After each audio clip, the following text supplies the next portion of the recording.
the most important thing, the most critical thing you can do to become a better runner doesn't start with your leg, it starts up here. Training your mind is just as important as training your body. Well, today what I'm gonna do is provide you 5 mental tricks that will help you run longer, make you a better runner, and help you see that finish line.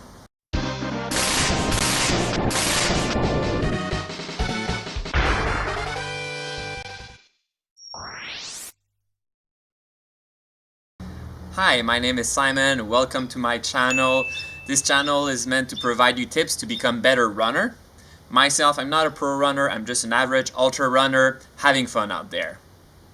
Type 2 fun. Long distance running, marathon, ultra marathon, it's 90% mental. The physical aspect, the fitness aspect is only the remaining 90%. The thing is that you need both. You need the fitness aspect, but you also need to have the right mindset to help you push when everything is crumbling. When there's this voice inside of you that is screaming, that is begging you to stop, you need to keep pushing. Because things will go wrong. You will suffer, you will know pain, you will know fear. I'm not afraid. You will be. You will be. Yesterday, I just finished another 100 miler. I had a great day. I did my fastest 100 mile in quite a long time, in more than 2 years. But I saw people struggling out there, but they kept pushing.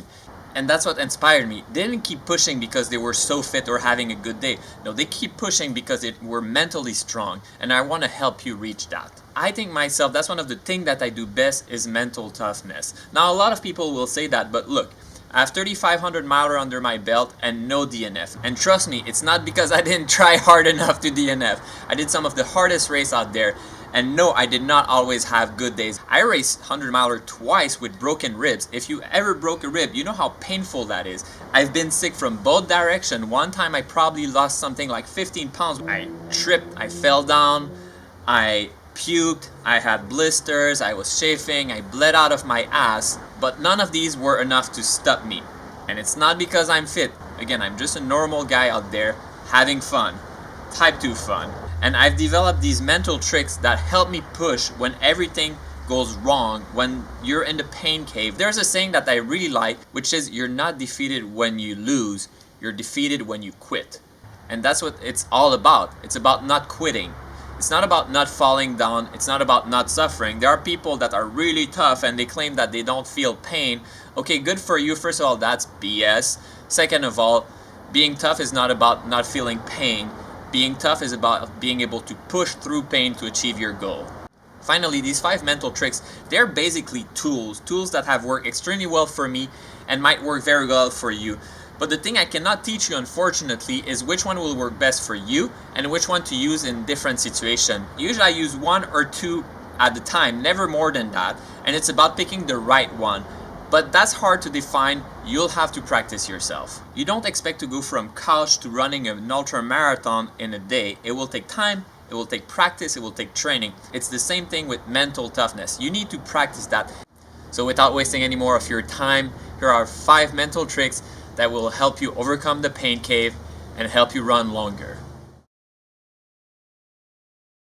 You need to break it down step by step, mile by mile, aid station by aid station. There's different ways to frame that, but basically it's about breaking down the task that you have in front of you in steps that you feel confident you can do it. Now, if I have 20 more miles to go, I cannot think that I can keep that pace forever. I cannot think that I can run 20 miles in only 4 hours. That sounds impossible. But can I run the next mile in 12 minutes? Yeah, I can do that. And you just focus on that. You don't even follow up with the, well, what about the 19 other miles? No. Right now what we're doing is that 1 mile. An easy way to break it down is aid station by aid station. You gotta reach the next aid station, even if you were to drop. You gotta reach there. You can't just sit on the side of the trail and wait for rescue, wait for evacuation. You need to get to the chopper. Get to the chopper!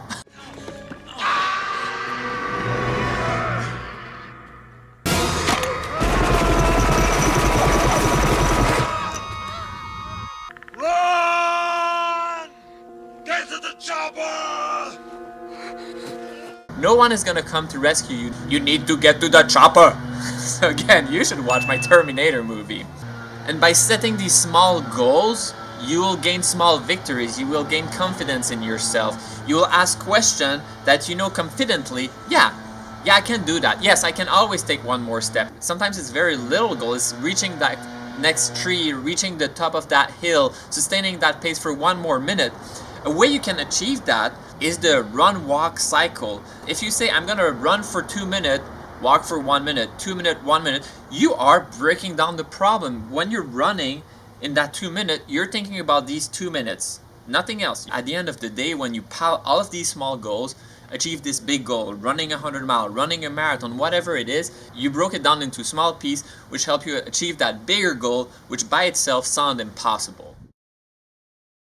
Visualization, projection, positive affirmation. Essentially, see yourself accomplishing what you want to accomplish. You're writing your own story, you're writing your own book, and unfortunately, if you think you cannot do it, you're probably gonna be right, not because you couldn't have done it, but you set yourself up for failure.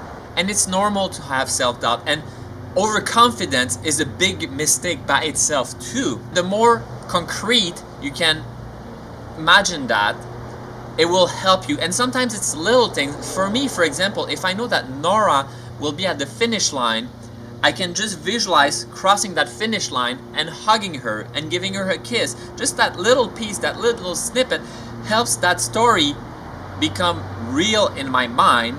And because it's real in my mind, I'm gonna tell my body, hey dude, you gotta keep running. It can be silly too. It can be you visualize having that belt buckled. It sounds silly, but it helps you. And if it helps you, it's not silly at all. So you need to believe it. You need to repeat it. You can do this. You are a strong runner. You are not gonna drop this race. You are gonna keep running. Even if it's painful, you will run and you will succeed. You need to tell these things until it becomes true. It's not fake it until you make it. It's understanding that you can do it. You have what you can accomplish, and you have what your mind thinks you can accomplish, and there is a gap. Your body will send signal to your brain saying like, dude, I'm hurting, you gotta stop. And your mind will say, okay, yeah, this is our limit. You might have heard of the 40% rule. Some say Goggin invented that. I heard of that before he mentioned it, but he popularized it, which is simply when you think you're done, when you think you could not possibly do one more step, you're only 40% of what your body can actually accomplish. I don't know about the 40% itself, but there's a lot of truth behind. Your mind will tell you there's no way you can go any further, and you need to trick your mind to say, hey, like, come on, man, like, let's go at least to 50% or 60%. Of course, 100% would be dying, so maybe we shouldn't go there, and there's a reason why our mind limits that. But you need to find ways to push a little further, and that is understanding that, yes, you can do it. Your body can do more than you think you can. Special announcement, today we just passed the 10,000 subscriber, and what is amazing about that is that means there's 10,000 of us that are working on ourselves to become better runner. My special way to say thank you was to create a Terminator preview. I was so excited I released it before the 10,000 mark, but you can have a look. It's just me having some fun out there. If you could smash that like button, leave a thumbs up, that would be greatly appreciated. It helps me create that material. Also, a big thank you, shout out to Linda for supporting the channel. Now let's get back to business. Distraction is just a way for you to not think about the pain, to not think about the suffering, and just go on autopilot. It's basically disconnecting your brain from your body. Yeah, your leg hurt. Yeah, you're bleeding out of your ass, but that's not really you, that's your body, and it's separate. And you're aware of what's going on, but you just think of something else. You think about butterfly. So for example, why do a lot of people feel that running on a treadmill is much harder than running outside? It's because you don't have as much distraction to occupy your mind. You don't have sceneries, you don't have to watch your footing. It's boring, there's nothing to distract you. The only thing you can think about is yourself, is the pain that you're feeling. So these little things to help you think about something else but the pain, something that will help you just go on autopilot. So yeah, music, it can be talking with other people, it could be looking at the views, it could be counting your steps, it could be doing the walk, run intervals, it could be thinking about your breathing, not breathing, but breathing. too French apparently. It can be about reminding you of important things like eating. It could be the one that is very popular is those mantra. They don't know me, son. You can do this. Who's gonna carry the boat? And I thought that was interesting because I thought the answer was obvious. It's the C. A mantra will help you. Instead of thinking like, oh, it hurts, think about who's gonna carry the boat or whatever else you want to say. As long as this is your go-to sentence, you can do this, whatever it is, it will distract you from the obvious, which is you're suffering. Font peur! Font peur! Mais c'est quoi notre force, nous autres, les boys? Ça sera pas entre les deux oreilles? Mental toughness! La dureté du mental! The other category, which sounds almost like contradicting that, is you have to steer into it. You have to accept the fact that you're gonna suffer. You will not run an ultra marathon and be like, you will experience some pain and some setbacks. Ultra running is not always rainbows and butterflies. Sometimes it sucks. It doesn't mean you shouldn't want to do it, but not everything about it is pleasant. And you have to embrace it. You have to embrace the suck. You have to accept the pain. You have to make the pain your friend, your ally, to help you get stronger.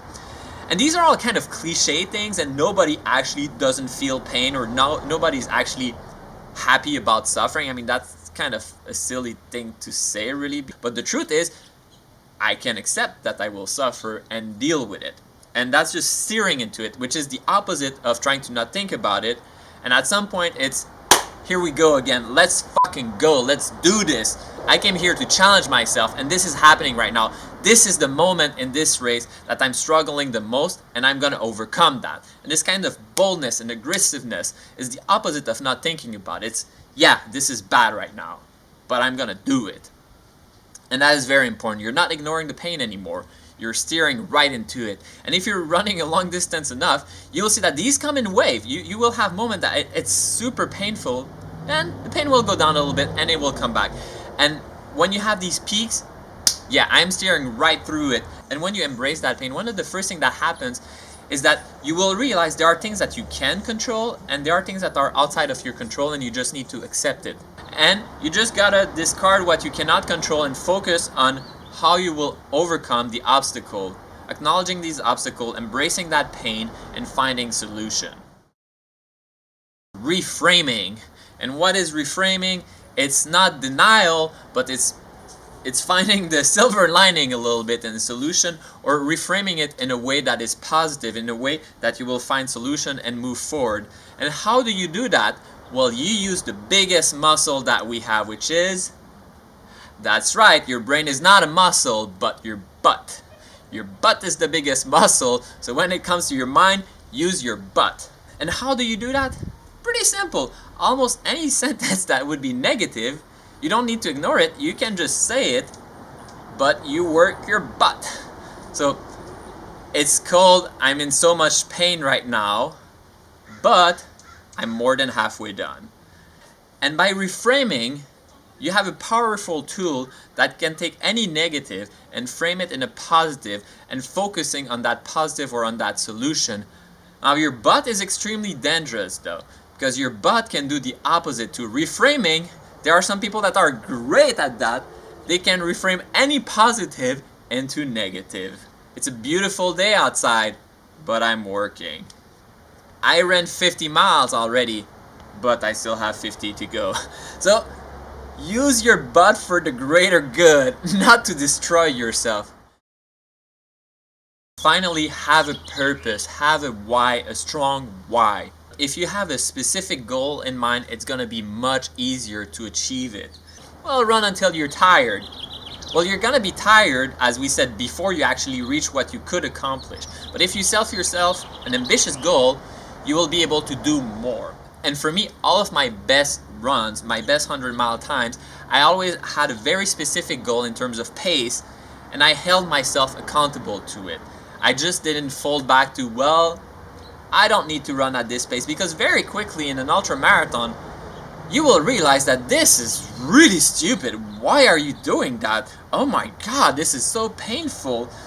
Am I doing that for a buckle? Am I doing that to brag to people? No, you're doing it probably for a more profound reason, such as working on yourself, accomplishing more than you think, challenging, becoming more fit. There's so many good reasons, but if you don't build them in advance, you will very much struggle. How do you put all of these mental tricks to work?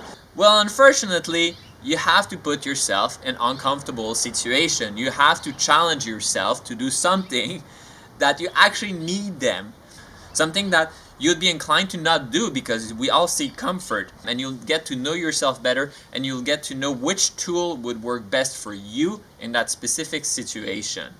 Now here's the thing though, there's people that was like, oh, I seek discomfort, and like, that's cute and all, but we can also try to be productive here. So you could seek discomfort through your physical training, and that will both benefit your mental toughness but also your physical fitness. So you can sign up for some pretty hard workouts sometimes, things that would be maybe not super wise, things that I would not approve because you are doing too many miles or you're going too fast, and we have to have these situations. Things that will push you beyond what you think are your limit, but at the same time be careful about injuries. So one thing that I'm gonna do, March is coming, and I think I'm gonna try to do the Goggin 4448, and I know a lot of people are probably thinking about doing that, so I might even do a video on how to do it. I've done it in the past just as a whatever.